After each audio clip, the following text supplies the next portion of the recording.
મિત્રો, ચલો મિત્રો, આજે આપણે જોવાના છે માગસર મહિનો કોને પ્રિય છે અને માગસર મહિનામાં કયા ઝાડની પૂજા કરવાથી આપણી સંપૂર્ણ મનોકામનાઓ પૂર્ણ થાય છે.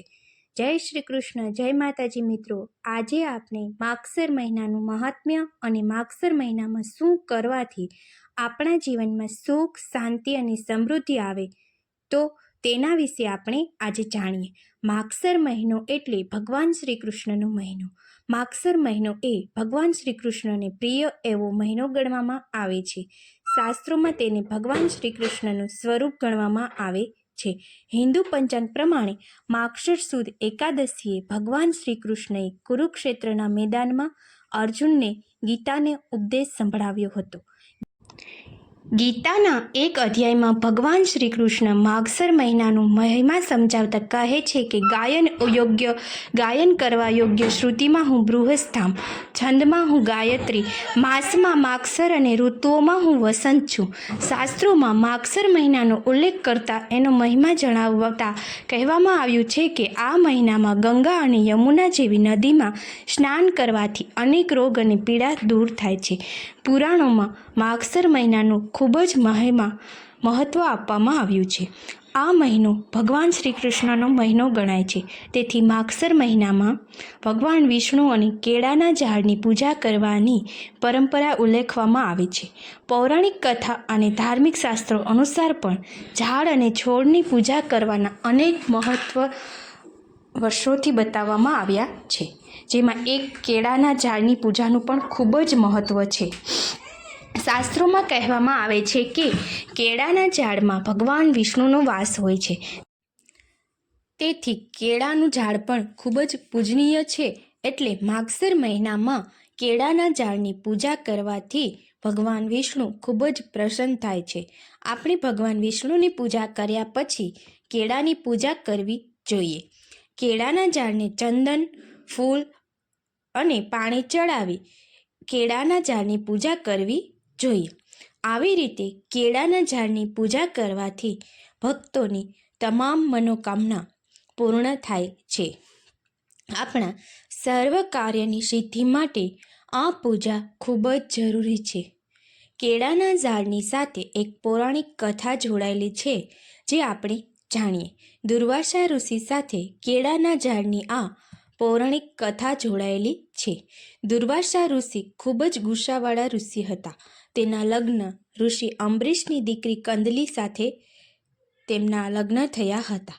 એકવાર કંદલી દ્વારા ઋષિ દુર્વાસાની અવહેલના થઈ ગઈ અને ઋષિના શ્રાપથી કંદલી ભસ્મ થઈ અને રાખ બની ગઈ. ત્યારબાદ ઋષિ પણ આ જોઈ ખૂબ જ દુઃખી થઈ ગયા. જ્યારે કંદલીના પિતા ઋષિ અંબરીશ આવ્યા ત્યારે અને તેની પુત્રીને ભસ્મ થયેલી જોઈ ઋષિ અંબરી ખૂબ જ દુઃખી થઈ ગયા. ત્યારે દુર્વાસા ઋષિએ કંદલીની રાખને કેળાના વૃક્ષમાં બદલી નાખી. ઋષિએ તેને વરદાન આપ્યું કે આજથી દરેક પૂજા અને અનુષ્ઠાનમાં તેનું ખાસ મહત્ત્વ રહેશે. આવી રીતે કેળાના ઝાડનો જન્મ થયો અને દરેક પૂજા વિધિમાં કેળાનું ફળ પ્રસાદી તરીકે પ્રખ્યાત થયું. ત્યારથી કેળાના ઝાડની પૂજા પૂજનીય ગણવામાં આવે છે. માગસર મહિનામાં આવી રીતે કેળાના ઝાડની વિધિ કરી અને આપણી તમામ મનોકામના પૂર્ણ કરી શકીએ છીએ. તો પૂજા વિધિ કરવા માટે ધ્યાનમાં રાખવા જેવી બાબતો જાણી લઈએ. માગસર મહિનામાં એકાદશી કે ગુરુવારના દિવસે મૌન વ્રત કરીને સ્નાન કરવું.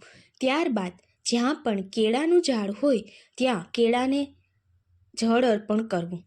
એક વાતનું ખાસ ધ્યાન રાખવું કે જો તમારા ફળિયામાં કેળાનું ઝાડ હોય તો ફળિયામાં કેળાના ઝાડને જળ અર્પણ કરવું નહીં.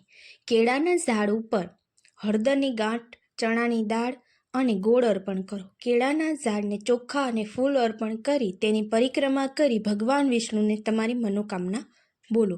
આવું કરવાથી ભગવાન વિષ્ણુ પ્રસન્ન થશે અને આ તમારી તમામ ઈચ્છાઓ પૂર્ણ થશે. માગસર મહિનાની બીજના દિવસે વલ્લભ કવિને બહુચર માતાજી પ્રસન્ન થયા હતા. માગસર સુદ બીજને બહુચર માનો પ્રાગટ્ય દિવસ ગણવામાં આવે છે. વલ્લભ મેવાડા પર પ્રસન્ન થઈને બહુચર માતાજીએ રસ રોટલીની આખી નાચ જમાડી હતી. માગસર મહિનામાં સ્નાન અને દાનનો ખૂબ જ મહિમા છે. માગશર મહિનામાં શું કરવું? શંખ પૂજનનો લાભ. અગ્રહાયણ મહિનામાં તીર્થ સ્નાન કરવાથી પુણ્ય મળે છે અને દરેક પ્રકારના રોગ, શોક અને દોષ દૂર થાય છે. સ્ત્રીઓ માટે આ સ્નાન તેમના પતિનું લાંબુ આયુષ્ય અને સારું આરોગ્ય આપનારું છે. આ મહિનામાં શંખ પૂજનનું વિશેષ મહત્વ છે. સાધારણ શંખને શ્રી કૃષ્ણને પંચજન્ય શંખ સમાન સમજીને તેમની પૂજા કરવાથી તમામ મનોકામના પૂર્ણ થાય છે. ધન સંતાન સુખ માટે માગશર મહિનામાં સંતાન પ્રાપ્તિ અને ભૌતિક સુખ મેળવવા કૃષ્ણાય નમઃ મંત્રનો જાપ 108 વખત કરો. તમે ઓમ નમો ભગવતે ગોવિંદાય, ઓમ નમો ભગવતે નંદપુત્રાય યા ઓમ કૃષ્ણાય ગોવિંદાય નમો નમઃ મંત્રનો જાપ પણ કરી શકો છો. કપૂર સળગાવો અને તુલસીની પરિક્રમા કરો.